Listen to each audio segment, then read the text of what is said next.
Olá, queridos viajantes da Palavra de Deus, sejam muito bem-vindos a este canal, tudo bem com vocês?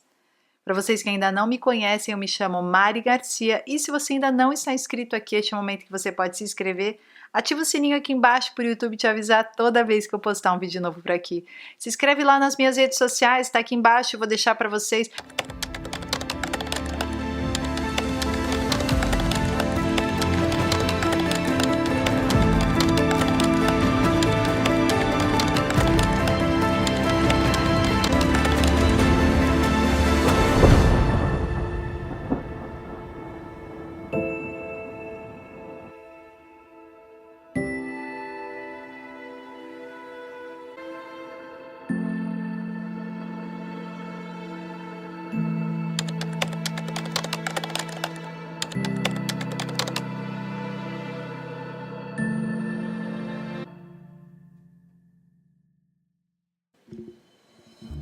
Conheço suas obras.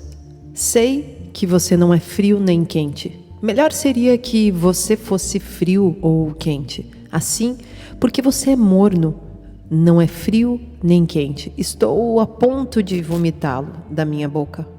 Você diz: estou rico, adquiri riquezas e não preciso de nada. Não reconhece, porém, que é miserável, digno de compaixão, pobre, cego e que está nu. Dou este conselho: compre de mim ouro refinado no fogo, e você se tornará rico. Compre roupas brancas e vista-se para cobrir a sua vergonhosa nudez. E compre colírio para ungir os seus olhos e poder enxergar. Repreendo e disciplino aqueles que eu amo, por isso seja diligente e arrependa-se. Eis que estou à porta e bato. Se alguém ouvir a minha voz e abrir a porta, entrarei e cearei com ele, e ele comigo. Ao vencedor darei o direito de sentar-se comigo em meu trono, assim como eu também venci e sentei-me com meu Pai em seu trono. Aquele que tem ouvidos, ouça o que o Espírito diz às igrejas. Estas palavras foram ditas pelo Senhor Jesus por meio de seu servo João na ilha de Patmos a toda a assembleia, a igreja de Laodiceia. A palavra Laodiceia significa literalmente as opiniões do povo. Assim como nós temos em muitas igrejas, hoje em dia, opiniões de homens substituindo a palavra clara de Deus como autoridade final em todos os assuntos que pertencem à doutrina e à vida cristã. Alguns dizem que a doutrina não é tão importante assim. No entanto, o que acreditamos afetará o que dizemos e fazemos. Paulo, escrevendo a Timóteo, diz em 1 Timóteo 4,16: atente bem para a sua própria vida e para a doutrina, perseverando nesses deveres, pois, agindo assim, você salvará tanto você mesmo quanto aos que o ouvem. Uma coisa é recontextualizar a mensagem do Evangelho do Reino e outra é redefinir o Evangelho do Reino. Por exemplo, um missionário pregando o Evangelho para pessoas em uma ilha tropical pode recontextualizar um texto que diz: embora seus pecados sejam tão escarlate, eles serão brancos como a neve. E ele diz: ainda que os seus pecados sejam como escarlate, eles serão brancos como o coco. As pessoas da ilha nunca tinham visto a neve, mas comiam coco o tempo todo e sabiam que eram brancos por dentro. O missionário recontextualizou a mensagem do Evangelho, mas não mudou o conteúdo. Se ele tivesse pregado qualquer outra mensagem de salvação, além da que vem através da morte expiatória e o sangue de Cristo, então ele estaria redefinindo o Evangelho. O Evangelho do Reino está sendo redefinido em muitas igrejas hoje. Esta é a marca de uma igreja morna que perdeu sua paixão e zelo por Deus, por Jesus e pelo poder do Espírito Santo, além da autoridade absoluta e final da Palavra de Deus e pela salvação de almas. A igreja de Laodiceia passava por alguns problemas. Dentre eles, a primeira coisa era a mentalidade imediatista, ansiando por sinais instantâneos, milagres e maravilhas, enquanto que precisamos de fé e paciência na vida com Deus, como lemos em Hebreus 6:12, de modo que vocês não se tornem negligentes, mas imitem aqueles que por meio da fé e da paciência receberam a herança prometida. Nem tudo na vida cristã é espiritualmente instantâneo. Às vezes há um longo processo de espera entre o sim e o amém. A fé cresce e amadurece através de situações difíceis e através da confiança na palavra de Deus, quando as coisas naturais ainda não mudaram. Hebreus 11:27, pela fé Moisés deixou o Egito, não temendo a ira do rei, perseverou porque viu aquele que é invisível. Romanos 8:25, mas se esperamos o que ainda não vemos, esperamos pacientemente. Às vezes Deus diz sim e às vezes Deus diz não, mas algumas vezes, e talvez na maioria delas, Deus diz apenas espere. Embora o Senhor Jesus possa fazer curas instantâneas e respostas de oração como um estalar de dedos, na maioria das vezes, o processo é de fé e paciência e perseverança, sabendo que o juiz de toda a terra fará justiça. Temos que dar espaço para a soberania de Deus. Ele é o mesmo ontem e hoje, e Ele pode fazer o mesmo que Ele fez ontem, novamente. Também existem hoje ministros que psicologizam toda a palavra de Deus. Estão fazendo com que o texto da Bíblia se ajuste à psicologia humana. Mas não é que isso não possa ser realizado. Como exemplos, o problema é quando a Bíblia é utilizada apenas para falar para as pessoas se sentirem bem, ao invés de confrontar e dizer as verdades bíblicas. Muitos propagam a psicoterapia do sentir-se bem, ser realizado, ao invés da palavra de Deus, dando às pessoas o que elas querem, o que as fazem felizes, entre aspas. Porque esta felicidade, ela é momentânea. A palavra precisa confrontar o coração humano e ela precisa trazer um leve desconforto para que você levante e caminhe para frente. Jeremias 17:9, o coração humano é enganoso acima de todas as coisas e desesperadamente mau. E quem pode conhecê-lo? Muitos não querem abraçar a cruz por causa do que isso significaria para suas vidas, mas acabam achando muito mais fácil abraçar apenas os sinais, milagres, maravilhas, esquecendo que nem todos os sinais são de Deus. Os sinais devem seguir a pregação da verdadeira palavra de Deus e eles não devem substituí-la. A mensagem é o que importa, muito menos do que qualquer tipo de estratégia de marketing. 1 Coríntios 1:17, pois Cristo não me enviou para batizar, mas para pregar o Evangelho, não porém com palavras de sabedoria humana, para que a cruz de Cristo não seja esvaziada. 1 Coríntios 2:1, eu mesmo, irmãos, quando estive entre vocês, não fui com um discurso eloquente, nem com muita sabedoria, para lhes proclamar o mistério de Deus, pois decidi nada saber entre vocês, a não ser Jesus Cristo, e este crucificado. E foi com fraqueza, temor e com muito tremor que estive entre vocês. Minha mensagem e minha pregação não consistiram em palavras persuasivas de sabedoria, mas em demonstração do poder do Espírito, para que a fé que vocês têm não se baseasse na sabedoria humana, mas no poder de Deus. As pessoas hoje acreditam que precisam frequentar uma igreja onde tem muitos eventos, malabarismos, pessoas que têm uma criatividade fora do normal, que viram e desviram, e as melhores músicas e os melhores instrumentos, e naturalmente o nosso coração, por sermos deste mundo, nós cada vez mais somos exigentes quanto ao culto, quanto ao que será ministrado. Mas o que Paulo está dizendo é que ele não está levando com ele sabedoria humana, ele não tem eloquência no falar, ele não é uma pessoa que está completamente na moda, mas o que ele tem é a verdade do Espírito Santo e a palavra verdadeira dentro de suas entranhas, que é o Cristo crucificado. E hoje nós poderíamos dizer que nós temos o Cristo crucificado, mas também nós temos o Cristo que vem nos buscar.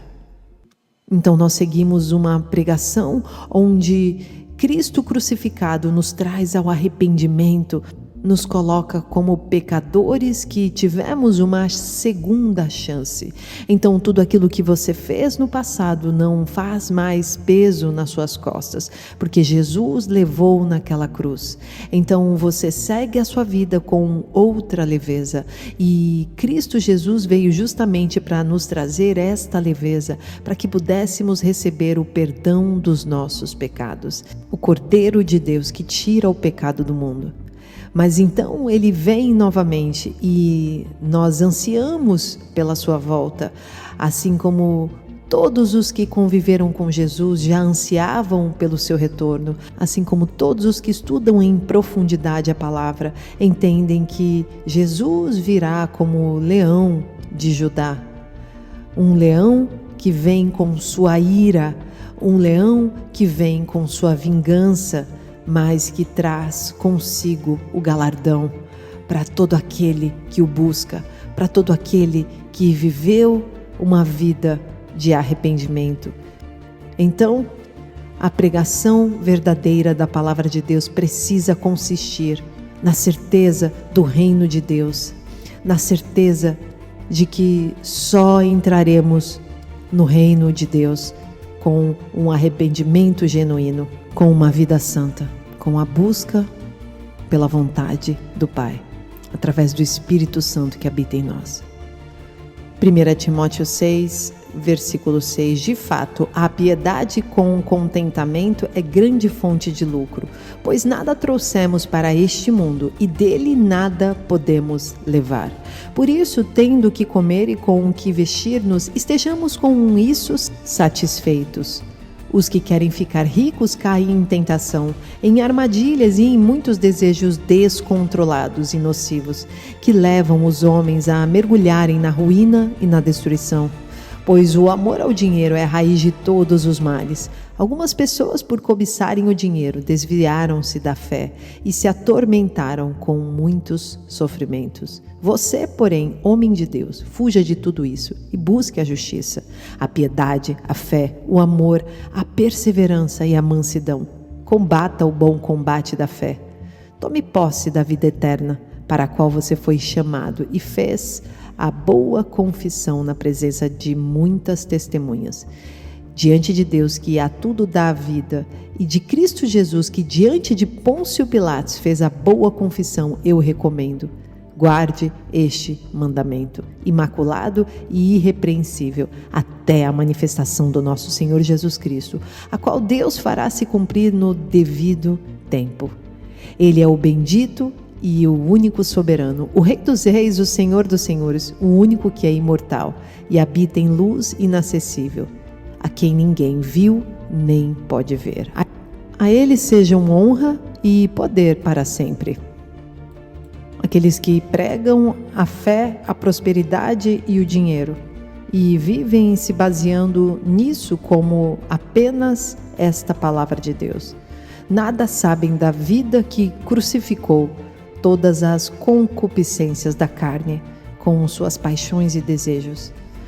Agora Deus abençoa e prospera seu povo, mas a principal razão que Ele faz isso é para obter finanças necessárias para o reino de Deus, para a pregação do Evangelho.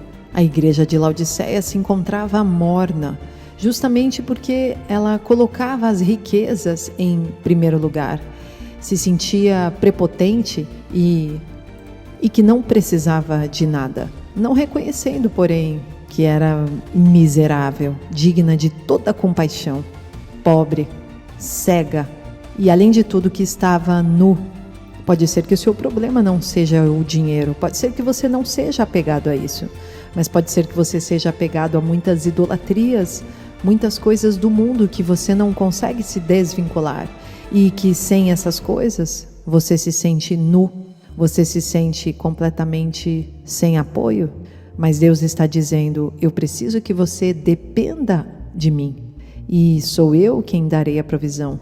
E Ele diz para a igreja: compre de mim ouro refinado no fogo, e você se tornará rico. Roupas brancas para vestir a vergonha. Colírio para ungir os olhos e poder enxergar.